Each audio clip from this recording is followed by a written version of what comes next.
If you're over 50 and you've been trimming every bit of skin and fat off your chicken thigh because breast is healthier, I need you to stop, because you might be throwing away exactly what your body needs most right now. Today, we're comparing chicken breast and chicken thigh side by side. Same bird, same seasoning, same cooking method. Across the 6 factors that actually matter after 50: protein quality, fat and cholesterol, vitamins and minerals, calories and satiety, joint and inflammation support, and practical cooking realities. By the end of this video, you'll know which cut deserves more room on your plate. And the honest answer isn't always breast. Let's get into it. Quick note before we start, this applies no matter where you live. Whether you're grabbing breast fillets in Sydney, thigh cutlets in Manila, or bone and thighs at a market in Nairobi, the underlying nutrition science holds up everywhere. So let's compare these 2 cuts properly. If you find this useful, consider subscribing. We cover evidence-based nutrition for healthy aging every week. Chapter 1. Why after 50 changes what healthy means. Before comparing cuts, let's talk about why this matters more now than it did in your 30s. After 50, your body enters a state called anabolic resistance. Muscle breaks down faster than it rebuilds, so you need more consistent, high-quality protein just to hold on to the muscle you have. At the same time, many people become more sensitive to inflammation, joint stress, and nutrient absorption issues, especially with B12 and iron. So the real question isn't which cut has less fat, it's which cut actually supports muscle, joints, and long-term energy at this stage of life. Chapter 2. Protein. Is breast really the winner? Let's start with the category breast is famous for. Skinless chicken breast does have slightly more protein per 100 grams than skinless thigh, typically around 31 grams versus 26 grams. On paper, that looks like a clear win for breast. But here's the nuance. Thigh meat contains more collagen and connective tissue, which, while not a complete protein on its own, supports joint and skin health, something that becomes increasingly relevant after 50. So breast wins on raw protein quantity, but thigh contributes something breast doesn't: structural nutrients for joints and connective tissue.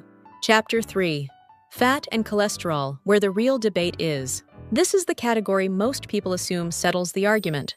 It doesn't, not entirely. Skinless chicken thigh does have more fat than skinless breast, roughly 8 to 10 grams per 100 gram versus 3 to 4 grams for breast. But most of that additional fat in thigh is monounsaturated fat, the same heart-supportive fat found in olive oil, not purely saturated fat. On cholesterol, the 2 cuts are close, and for most healthy adults over 50, dietary cholesterol from poultry has a smaller effect on blood cholesterol than trans fats or refined carbs do. So yes, breast is leaner, but thigh isn't the dietary villain it's often made out to be, especially skinless and unfried. Chapter 4.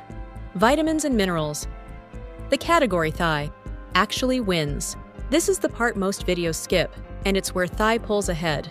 Chicken thigh is meaningfully higher in iron, critical for energy and reducing fatigue, which becomes more common after 50. Zinc supports immune function and wound healing, both of which slow with age. Vitamin B12, essential for nerve function, and red blood cell production and absorption, naturally declines with age. Breast still holds a slight edge in niacin B3, which supports metabolism and cardiovascular health.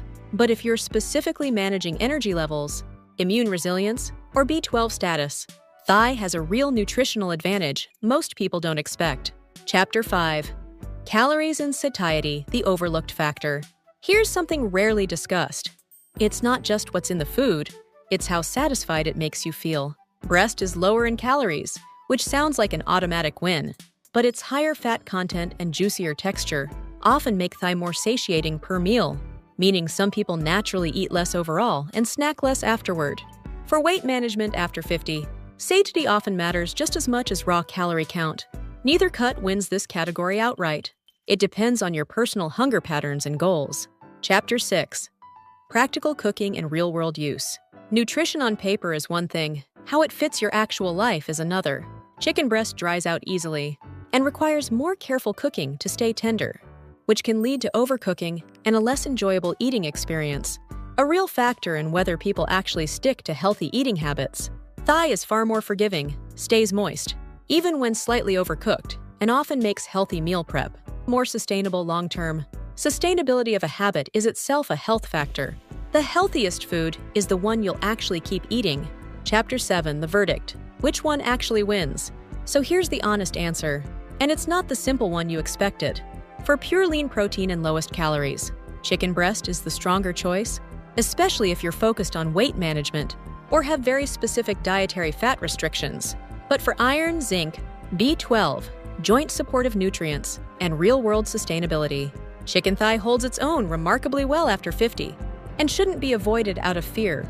The real winner isn't one cut over the other, it's variety, rotating between skinless breast and skinless thigh, prepared by roasting, grilling, or baking rather than frying, gives you the benefits of both without the drawbacks of either. If you're only eating breast because you think thigh is bad, this is your sign to add it back in. If this changed how you think about your chicken choices, let me know in the comments, breast or thigh. Which one do you reach for more?